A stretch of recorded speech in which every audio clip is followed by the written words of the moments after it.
Good morning, everybody. We are going to take about 30 more seconds, let a few more people in, and then we're going to go ahead and get started.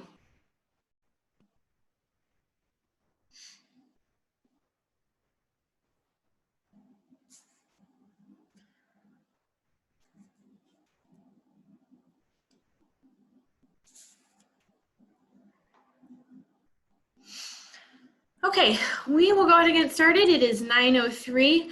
Just as a reminder, we are recording this, and then when I get finished, give me about an hour or so, and I will get this recording up, and any of the additional activities that I have, I will put up on our blog as well, which is beyondthebarndoor.wordpress.com. So I'm Stephanie Hospelhorn. I'm the Illinois Ag in the Classroom Education Specialist. Back again to share with you more lessons on apples. So apple theme lessons at Pack a Crunch, and that is what we're going to do today. So we're going to go ahead and get started with one of our activities is called Apple Chain. This is a really good activity for grades kindergarten through 5th grade.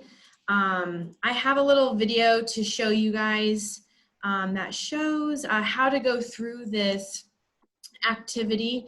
I'm actually going to play it on YouTube.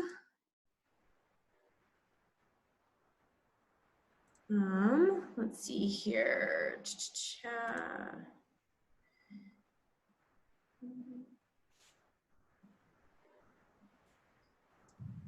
Okay.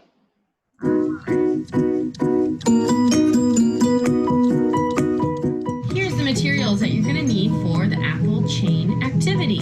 Templates, red paper plates, yarn, scissors, and a hole punch.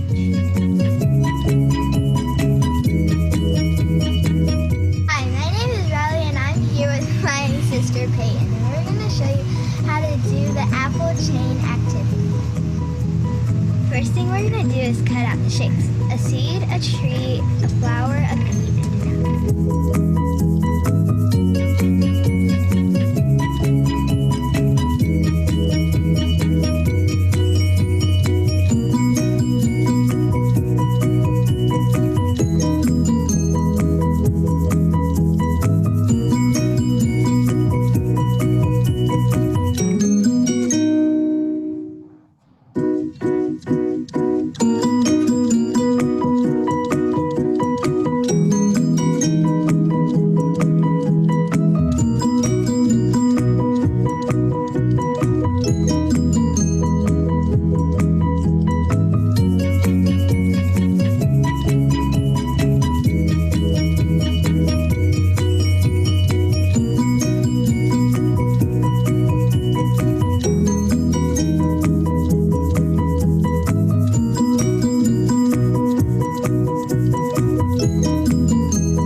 to cut 5 pieces of yarn, and you're gonna hole punch 1 on the seed and then 2 on the other shapes.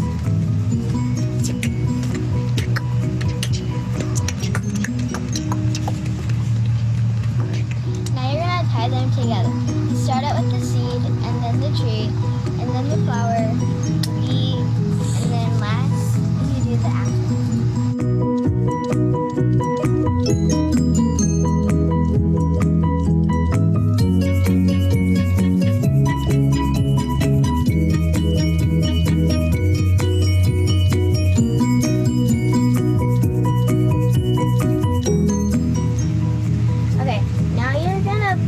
The string on one of the paper plates.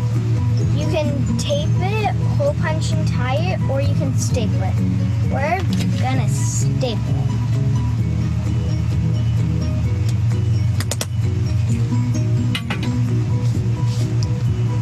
Now you're gonna want to put this plate on top and staple it around it, but make sure there's a hole big enough for these to fit inside.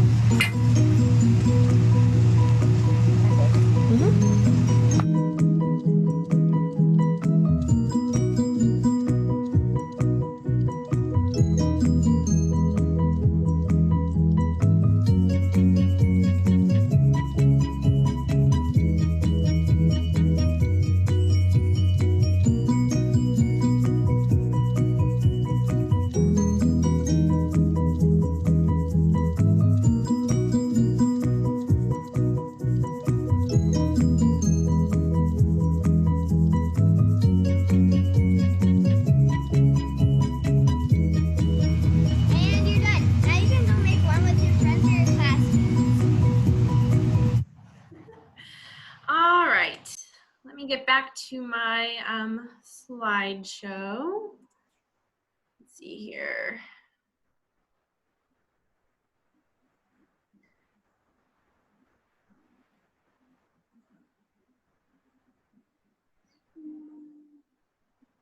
Okay, so with that activity, with the apple chain, that was my niece's first time ever being filmed, so they were a little bit nervous at first, but I have one here.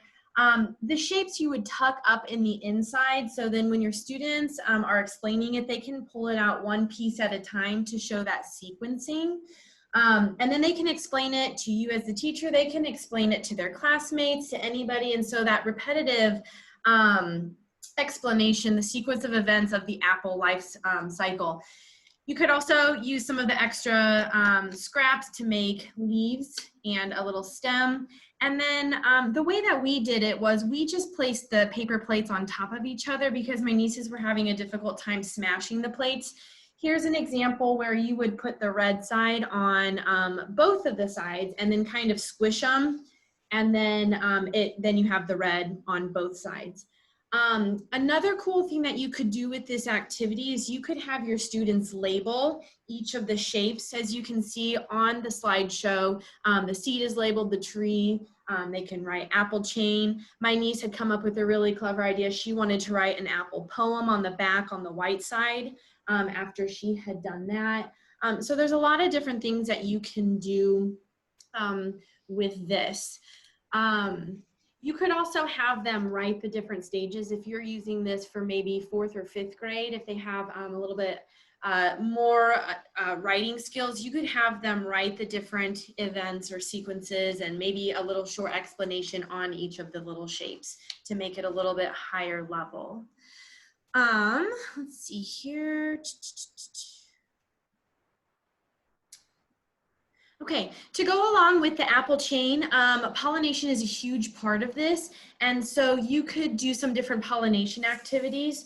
We do have one called apple blossom tree, and this starts kind of connecting the apple chain with pollinators. And so on one side you have all of your little blossoms, which is just tissue paper cut into small squares and then glued on there. And then there are little stickers of the different pollinators. And we know that this is happening in the springtime. So you can have your students label the bottom with spring, have them talk about pollinators, pollination, what that means, what are different types of pollinators.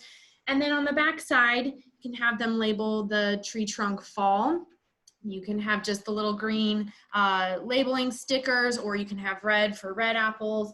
To show that they are harvested in the fall time. And that's what happens is once they are pollinated and they start blossoming and growing into the apples, and then they become full-grown apples. So that's another little activity.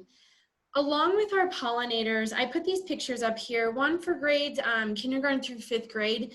This is a really great time to start talking about pollination and how important our pollinators are for us. And so for grades kindergarten through 5th grade, you could do a couple different activities. We have one called Bag Butterfly. It's just a sandwich snack size baggie and cut up little, again, tissue paper and then pipe cleaner. And so you just put the tissue paper on the inside, you squish it in the middle, and then you have your pipe cleaner as the ears. Now in this example, it has orange and black tissue paper. And so you could take this opportunity to start talking about monarch butterflies and looking more specifically into that species. Or you could use a lot of different colors. If you wanted to use greens and pinks and yellows, maybe yellow might represent, you know, if you have siblings, you can have them put blue tissue paper in there if they have a dog, green if they have a cat. And so that could also be a beginning of the year, or, you know, within a couple of months of school is kind of getting to know each other. Hey, we have these similarities, we have these differences, you know, that kind of thing, while they're learning about pollinators and pollination. For higher level grades, 4th grade or higher, you could definitely turn this into a STEM activity and talk about how in apple orchards, They like bees to be around for pollination. They really help push that pollination process for their apple orchards. And right here is a little pollinator home, a little bee home. And so you could have them as a STEM activity is to engineer and design their own little pollinator box, a little home for those pollinators, and see, you know, you can make a competition and have them vote on which has the best shape. You could go into even looking at the shapes of beehives and geometrical shapes and things like that. So those are some extension activities to our apple chain activity. The next one that I have to share with you, or actually, I'm sorry, I'm getting a little ahead of myself. Here's some pollinator books that I really love. We have Honeybee, Flight of the Honeybee, and then the Honeybee Man. Just additional books to go along with your pollinators. They have a lot of information, not only about the life of a bee as a pollinator and what they do, but also, especially Honeybee Man goes into more of, you know, raising honeybees and what that process looks like. So those are really awesome books that you can check out. Our next activity is called Apple-Copter.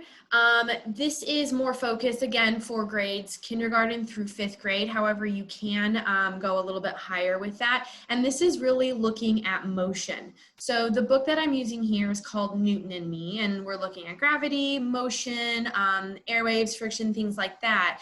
And so this is the template right here that you can see. And it's just a little apple with a worm. And what you would do is cut out on all of the solid lines, and then you fold on the dotted lines. And once you get done doing that, it'll make a shape that looks similar to the one on the left. Now, you can compare this to the little, the leaves from maple trees, the little helicopters, because that's the motion that it's gonna take when you let it go. So I'm gonna show you this. This is what it's gonna look like once you have it all done, okay? And when you're dropping it, I'm gonna drop it up from higher, and it starts to helicopter down. And so you're gonna talk to your kids about why is it falling. You're looking at gravity, that things are pulled towards that core. You're looking at, you know, what else could affect it. So I actually have a little activity, and I'm gonna try something new with you guys. If you could go to, I'm gonna share a different screen now. Let's see here. We are gonna go to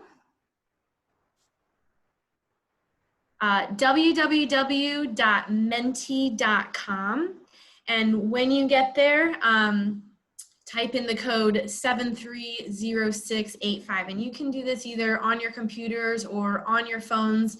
And this is just another example. Now that we're getting kind of into more of a virtual world and we don't know what school is going to look like when we come up here in the fall, this is another live stream virtual activity. It's web-based, and it'll all be live streamed. So the question here is, what are some variables that could be added to this activity to deepen your understanding? So if we're looking at dropping this helicopter and we're talking about motion, movement, what could change or affect the movement or the way that that helicopter is going to fall, maybe how quickly the helicopter is going to fall, is it always going to land in the same spot? What are some different variables that could be added to this activity to deepen that understanding? How could we change this up a little bit? And it would be really cool if at least one person would get on there and write something so we can see how this website works. But I have my little apple chain, or my Apple-Copter, and so what could I add to this in the classroom that might show students that it may not land in the same spot, or it may fall faster or slower than other objects? Oh, perfect. Awesome. Thank you guys for participating. So it looks like weather, height, wind, weight, the speed of your hand when you let it go, the angles, adding something to the paper clip, maybe some weights to show that it's heavier. Awesome. Using a fan to simulate wind, absolutely. That would show that if there's any sort of wind in there, that it's not going to fall in that same exact spot. Distance of the fall, height, using a stairwell, absolutely. So awesome. Thank you guys for participating. So Mentimeter is the website I used for this. Super easy if you have kids in your classroom. If you have one-to-one or even just a classroom set of laptops or iPads or something, this is a really cool website that you could use. And there's a lot of different templates that you can use for this as well. So let me go back to my PowerPoint.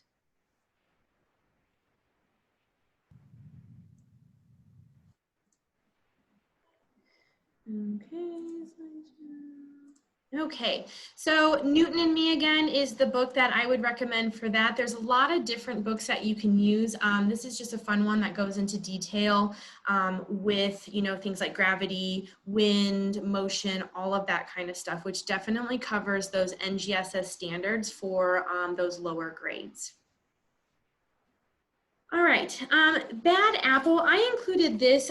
We don't necessarily have specific activities for this online on our website. However, Bad Apple is a really good book. It's a tale of friendship, and we're looking at an apple becoming friends with a worm, and our little bad apple starts kind of getting made fun of for being a bad apple because he's rotten, he's got a worm. And so that's something that you could definitely talk to your kids about with, you know, building friendships and not judging others for what they look like or how they act or anything like that. And I think that's really an important thing, especially for our younger grades, kindergarten through 5th grade, who are trying to fit in and find you know, who they are and who they want to, you know, be friends with, and just being kind to each other.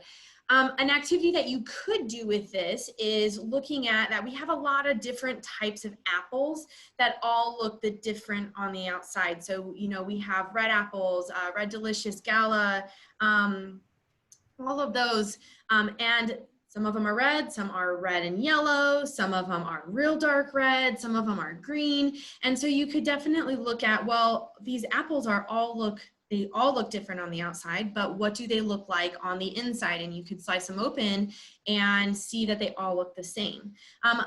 I'm not sure if this is something that we would be able to do this coming year just under these circumstances, but you could definitely do an apple tasting as well and kind of tie that in.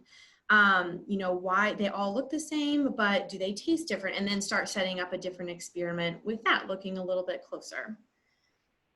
Let's see here.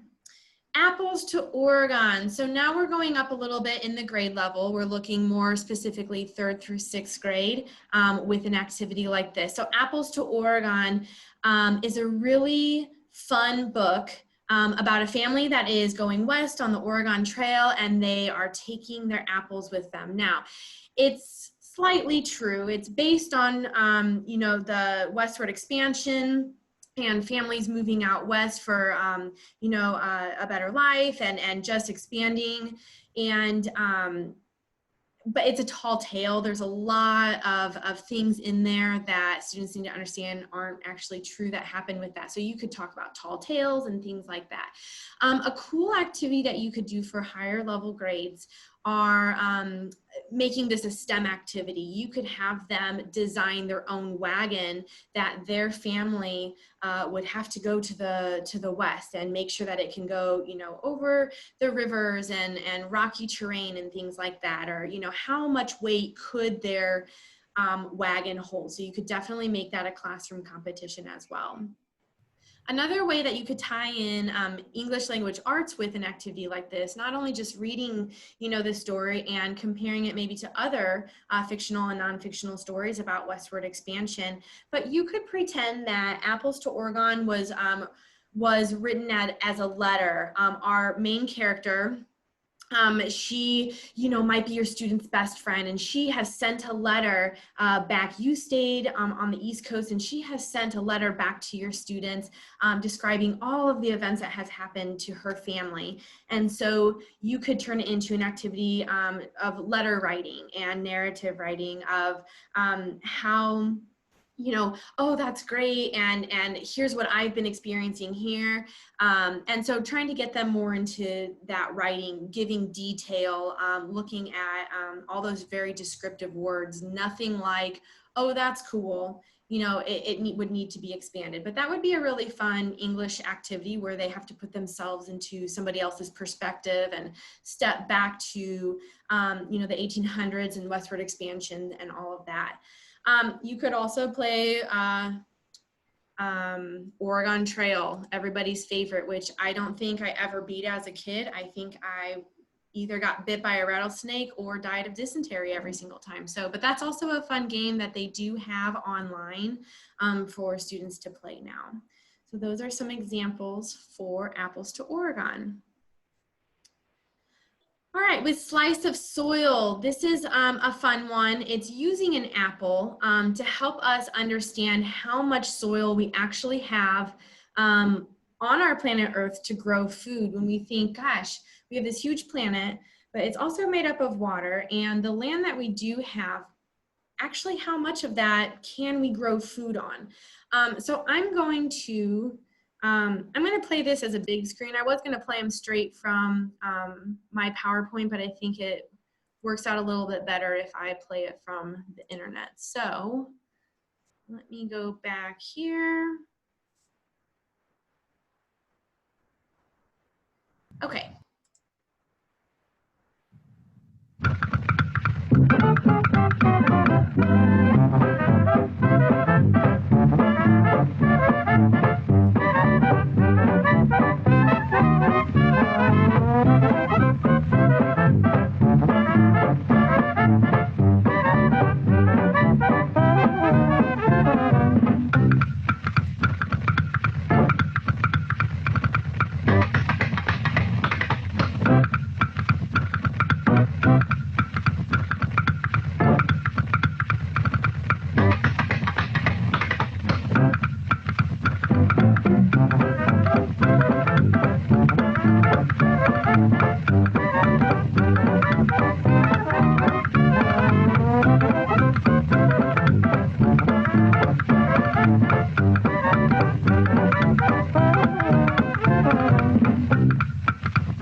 All right, let me get back to my PowerPoint. Let's see here. Okay, so with Slice of Soil, we're looking at how much soil do we actually have on our planet. And so once you split all of those and you have your activity, you could pull into fractions. But once you get through slicing up the apple, it really only amounts to basically the size of the little sticker that we see on the apple. So if the apple represents the earth, the only amount of space on our entire planet that we have to grow food is the size of the little sticker that we see on those apples. And so I did put up there that, you know, it can get smaller. It's never going to get bigger. We can never, we're not going to have more of that, but it can get smaller. And so I do have one more thing. If you bear with me, it's another Mentimeter, which I just wanted to show you a different way of doing, let's see here, out of this.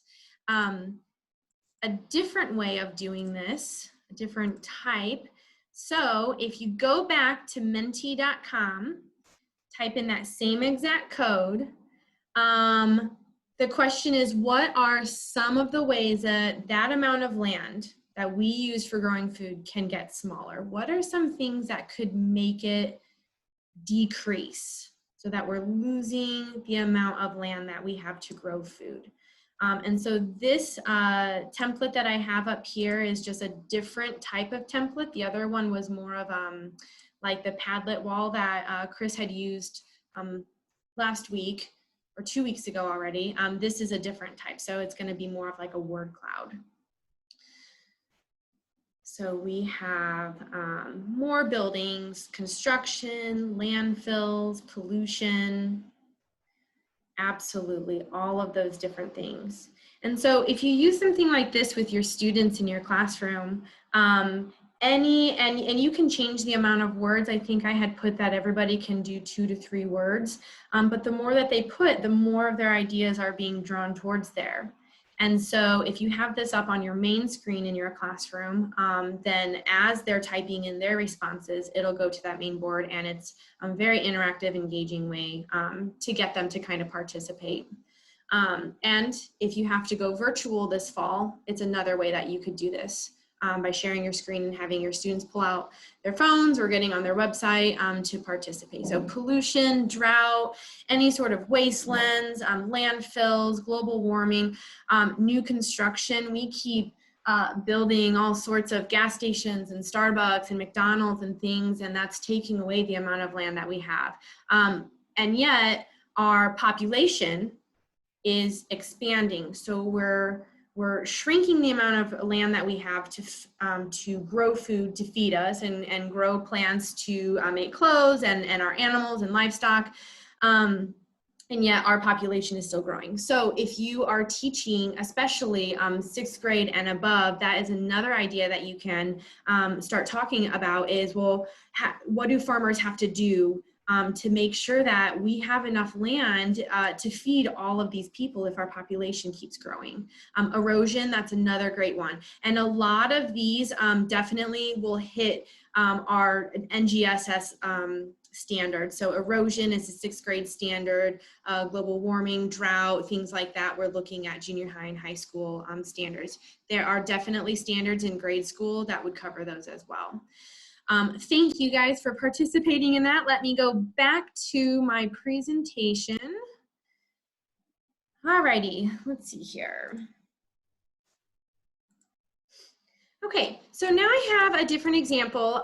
This is for scientific inquiry, and again, this is for grades 4th grade or higher. You could do something like this in 2nd or 3rd grade, maybe more as a demonstration as the teacher or a whole class experiment, but as you're getting into those higher grades, it could definitely be more of a group project, and then they would need to set it up. So the question that I have here is, what is the best method to keep apples from turning brown? And so we know, well, gosh, I sliced up apples for, a snack and I forgot to eat them, but they're kind of looking brown now, and it's only been like 15 or 20 minutes. So what causes that, and what could keep them from turning brown? And so higher level grades, you could definitely be going more into the chemical reactions and the science portion of that. For 4th grade, junior high, you could definitely just set up a scientific inquiry. So looking at what is causing that. So the picture that I have on the screen, this was an experiment that we had shared this summer when we did the everyday agriculture, the Delaware, when we were going through states. We shared it for Delaware, which we looked at the apples as the commodity of that state. And this was one of the activities that we used for that specific day. And it was found from leftbraincraftbrain.com. Awesome experiment. And so you can use any amount of variables. You can have your students choose. Each group could be different. If you're in like the 4th grade, 5th grade, you could just say, here's the variables we're using. Once you get to 6th grade and higher, you could have them come up with their own variables. What are different solutions that you can think of that you want to test to see if it either worsens and speeds up the browning of the apples, or what would slow it down. So in this example, we have our control that is just the core of the apple in no solution. And then we have the different slices of apple in different solutions: lemon juice, salt, water, honey, vitamin C, and bubble water and Sprite. And those are actually mixed with water to kind of dilute the solution. You could take it to the next level and say, here's some lemon juice diluted with water versus just plain lemon juice. But is that also going to affect the taste of the apple?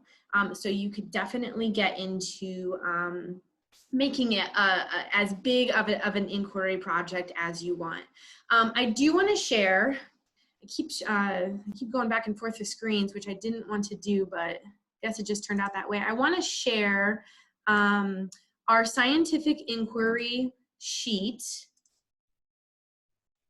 Okay. This is our student inquiry worksheet that we've been working on. We did create a STEM one, which I shared with you a few weeks back when I did the STEM presentation. But this is more specifically to inquiry, and there is a difference between inquiry and STEM. And so with inquiry, we're just looking at answering a question, inquiry being question-based. And so this is what the student worksheet looks like. You start out with the phenomenon, and for those of you who are very familiar with NGSS, you have this phenomenon. And so in this case, we're looking at what would cause apples to turn brown.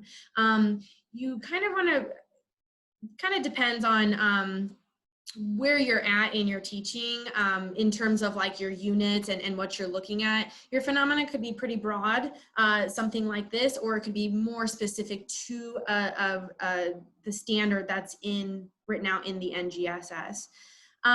What do you already know about this phenomenon? Well, gosh, my apples turn brown after this amount of time and they look gross, or whatever your students come up with. What are 3 questions that you can think of that might help you learn more about this? And you want to try to get them to brainstorm about what they're going to be learning while they're going through this project. Things that they want to learn, they might not get answered during this inquiry project, but it could be something that is on their mind so that it kind of pushes their project forward. Again, it depends on the grade level that you're teaching and how much you are helping them with this and how much you want your students to do their critical thinking. For 6th grade and higher, they should come up with more questions by themselves. For lower grades, it could definitely be more teacher guided, and that's up to you. And then of course, you can differentiate between your students' understanding and their levels of learning. Brainstorm box, what type of experiment could you design? So starting to think about that picture I showed you where it had all of the different solutions. This is kind of the brainstorming process of, oh, well, we could, spray it with something, or put it in this, or, put it in lemon juice, or just water, or put sugar on it. This is where they're having that discussion with their groups and coming up with those ideas. We have materials. Once they come up with their idea, they're listing their materials that they need. What is their control? What variables are they using? And then they're going to explain how they're setting up their experiment using complete sentences. So tying in that ELA piece with this, making sure that they're using the correct scientific terminology, depending again on the grade level. And then recording their observations. This is blank. You could have them put a graph in there or a chart, whatever they've learned and what they're comfortable with. That I left it blank because every grade level learns different types of graphing at different ages. And then, did your experiment help answer your questions? Explain, using evidence to support. That's a huge thing, is making sure that they are using evidence to support their answers, that it's not just an opinion or that they're just making it up, that they have fact, they have that evidence from this activity. And then what's the most challenging part? Just getting them to reflect a little bit, maybe how would they change it? What could have they done differently? You know, things like that. And then again, there's a very, just a blank page that you can add and change if you want to have them do more, if you want them recording more data, depends on, again, what grade level you're doing. This worksheet will be posted on our blog later this afternoon if that's something that you are interested in. All right, let me get back to my slideshow. Okay, so that's scientific inquiry, really fun. Anything that kids can do with, you know, hands-on activities are also, you know, super fun. Now, again, I'm not sure what it's going to look like when we go back in the fall. So this might have to, you know, hold out, but hopefully we can do something similar to this. All right, tree grafting. So when you're learning about apple trees, it takes a long time for an apple tree to go from the seed and grow into a tree, blossom, and sprout its first apple. Now, different apple tree species are going to grow at different rates, but it can take several years before an apple tree sees its first fruit. And so what apple producers will do is they graft trees. So 6th grade and higher, you could look a little bit more into this sort of process. And they do this with all sorts of different plants, pecans, all sorts of different things. And in fact, this activity, so right here on the right-hand side, you can have your students practice this with a carrot. And you could use plastic knives. You could do as much front loading of cutting some of the stuff as you want, depending on how many groups you have and what age level you're looking at, just to make it more safe. I know in this picture where there's an actual knife, but in the classroom you could use a plastic knife. And so it goes through these steps. Now, we use this summer for the everyday agriculture lessons, looking at the states again when we did Oklahoma. Their commodity that we focused on was pecans, and pecan farmers use the grafting technique as well. And so if you want to find that activity, it's on the Oklahoma everyday agriculture. It's on our blog. If you go to the Scrambled States tab, it'll be on there. And this was also we had formatted it from the National Ag in the Classroom activity. So if you go to the National Ag in the Classroom website and type in pecan in their search bar, they'll have a lot more about pecans, but this activity was adapted from their specific activity on there. Really cool activity. They have videos on there as well. If you just Google search apple tree grafting, they have pictures. They have apple producers who will talk you through that, the entire process, and it's pretty cool. So again, you would probably use this for at least 6th grade and higher. Just because the terminology with this might be a little bit higher level for younger kiddos to understand. All right, so I added this. Apple Orchard Riddle is a really fun book about a classroom that goes to an apple orchard and their teacher has a riddle for them to solve, and it's just a really cute book.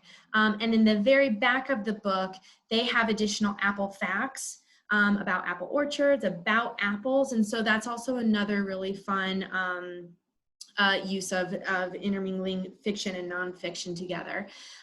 This is also Apples by Gail Gibbons is also a really great book that describes the apple life sequence, apple orchards, the process of going from farm, you know, to the store, all of that kind of stuff. And the cartoons are really cute too. Now, normally I would suggest, you know, going out, maybe inviting an apple producer from a local apple orchard into your classroom to speak to your kiddos, or taking a field trip to an apple orchard and picking your own apples. Again, maybe not a possibility for this current year. However, there are a lot of different virtual field trips online that are really cool. If you just type in, you know, apple orchard field trip, there's a lot that come up. And you also might be able to reach out to local apple orchard producers in your area and maybe have them Zoom with your classroom. So then your students can have questions ready and they can be there. Maybe they can take you around their apple orchard and just show you stuff, you know, live while it's happening. So definitely reach out to your coordinators as well, your county coordinators, because they'll be able to help you out with different activities and all sorts of things.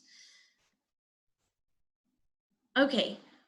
These are for recipes for baking. So not only do we have all these fun activities just looking at apples and the life cycle of apples and all of that fun stuff, but we eat tons of apples and we have a lot of products that we use apples for. Apple strudel, apple pie, applesauce, all of those. So here are just 3 different books. A Song for Lena. We're looking at a grandmother telling her granddaughter a story of when she and her family used to make apple strudel. We have Applesauce Day, again, a family looking at family tradition and making applesauce. And then how to make an apple pie and see the world. We're looking at all of the ingredients that it takes to make an apple pie. And she's traveling around the world. So you get, in all of these, you're getting also not only just the cooking and the ingredients, but you're getting some cultural background from different places around the world. Chris Wyant, our education manager, just did a book review for Applesauce Day. So if you want to check that out, we posted it on our Facebook. And then it's also on our blog. So that it would be another fun thing that you could check out. All right, just a couple more slides and we might kind of finish up a little bit early today. We have our new Apple Ag Mag, which is in the works of being printed right now. And so I just wanted to show you like a little snippet of what that looks like and just to kind of talk to you about different ways that you can use it in your classroom. All of our ag mags are written around the 4th grade reading level. You can use them at lower grades, you can use them at higher grades, especially higher grades. There's a lot of information that is it's just easy to understand for students. So we have, you know, apple production. We have some apple math, looking at bushel. What is that in? What does 1 bushel weigh? What does it look like in volume versus weight? We have all of the health statistics of an apple. What does an apple contain when we're looking at nutritional values? So vitamins, fiber, what's in the peel, look in the little minerals and things like that. In this bottom section, we're looking at apples all the time. You might right now even be eating an apple. You might have had one this morning for breakfast, but if they're harvested in the fall, how are you eating them now?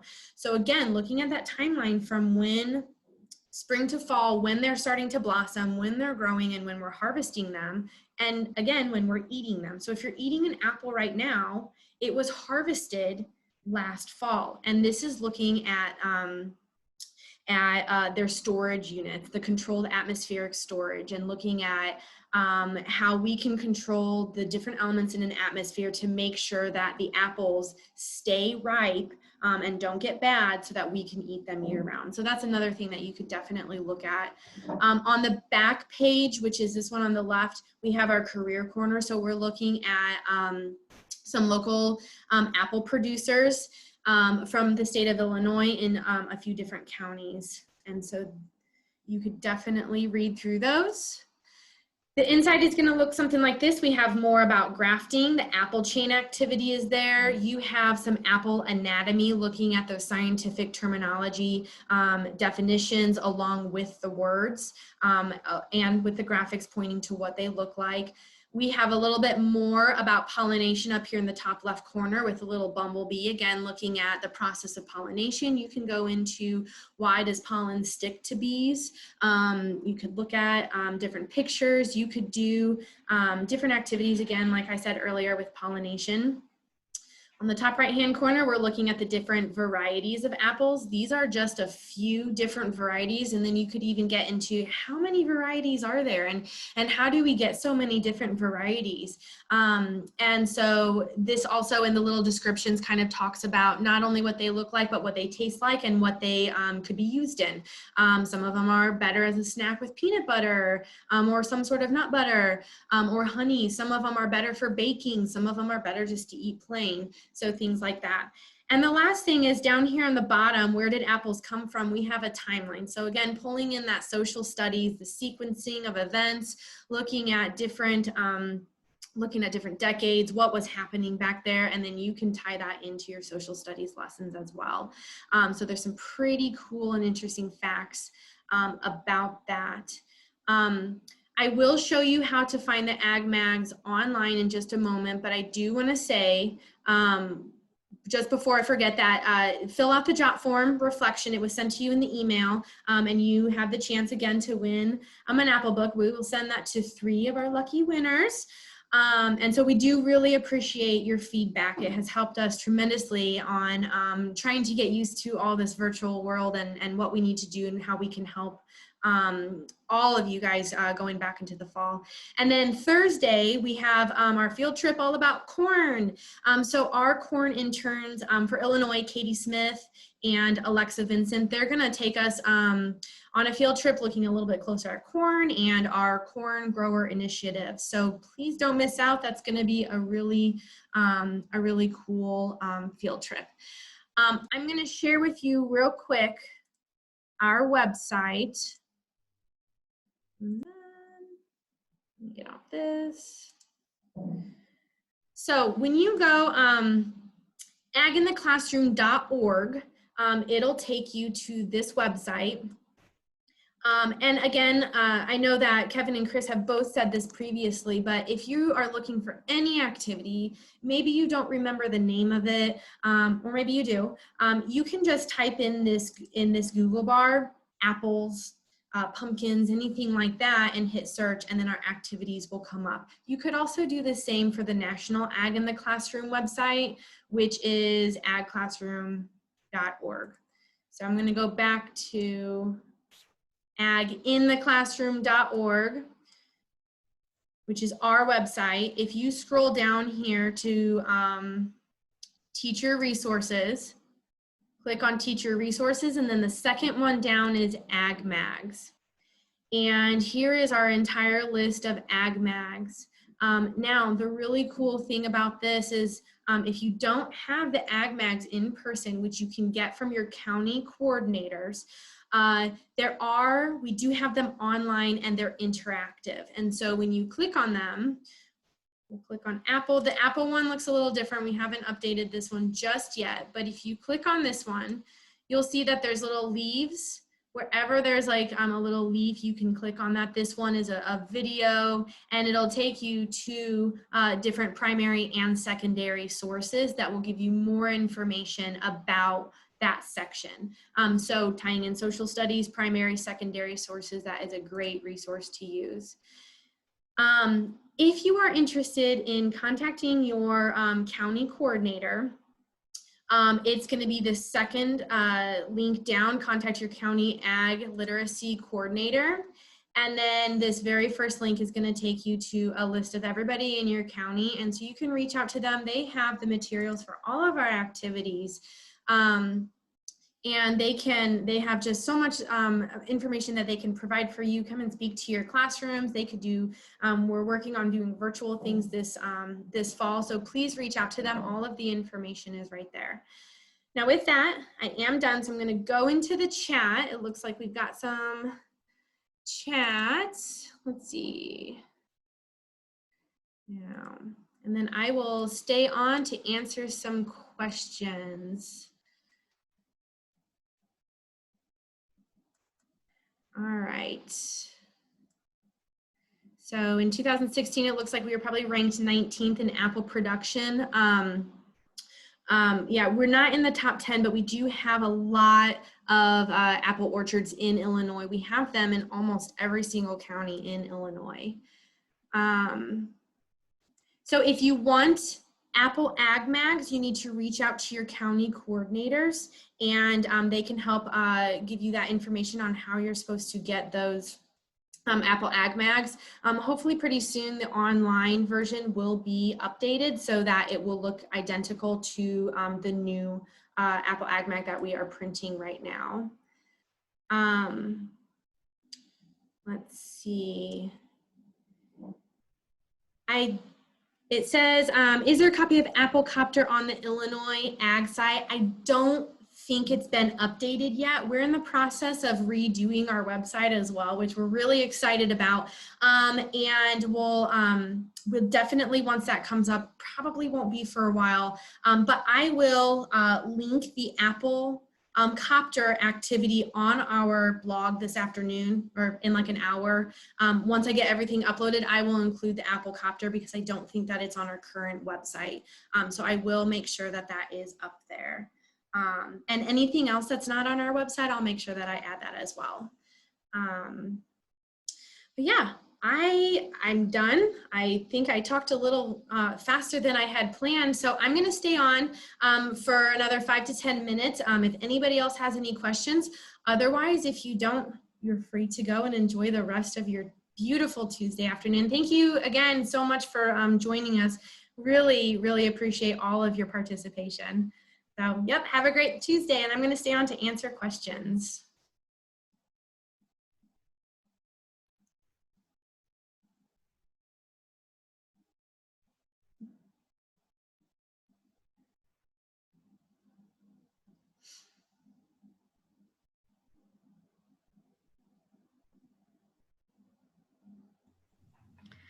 Hey, Stephanie, I asked the question, is it okay to include the link to the digital Ag Mag onto something like Google Classroom, for example, so that I can highlight a certain portion of that for my students? Yes, absolutely. Absolutely. Anything on our website is free resources for all of you guys to use. So absolutely, if you want to share that link, that would be awesome. Okay, great. Thanks. Yeah, you're welcome.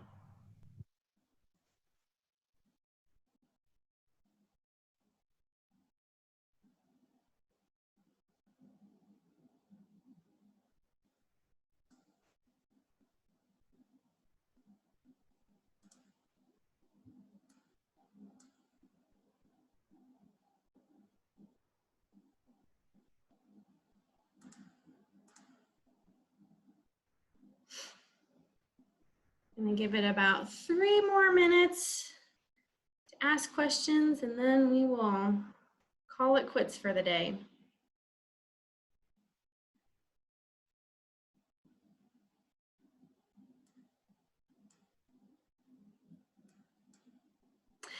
You will be able to access the blog.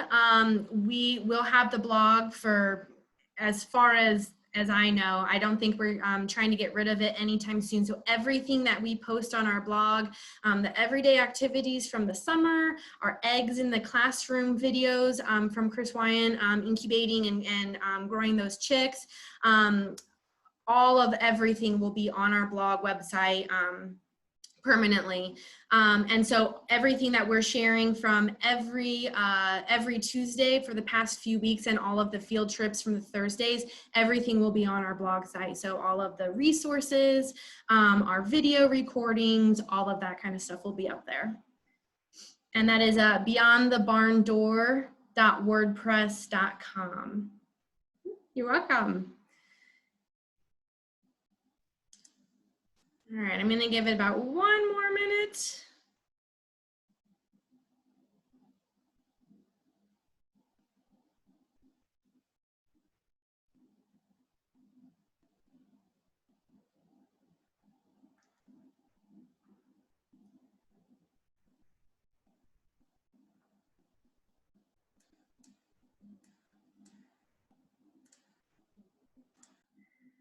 All right, it looks like we are out of questions, so I'm going to go ahead and end the call. Thank you guys again so much. Have a great rest of your Tuesday.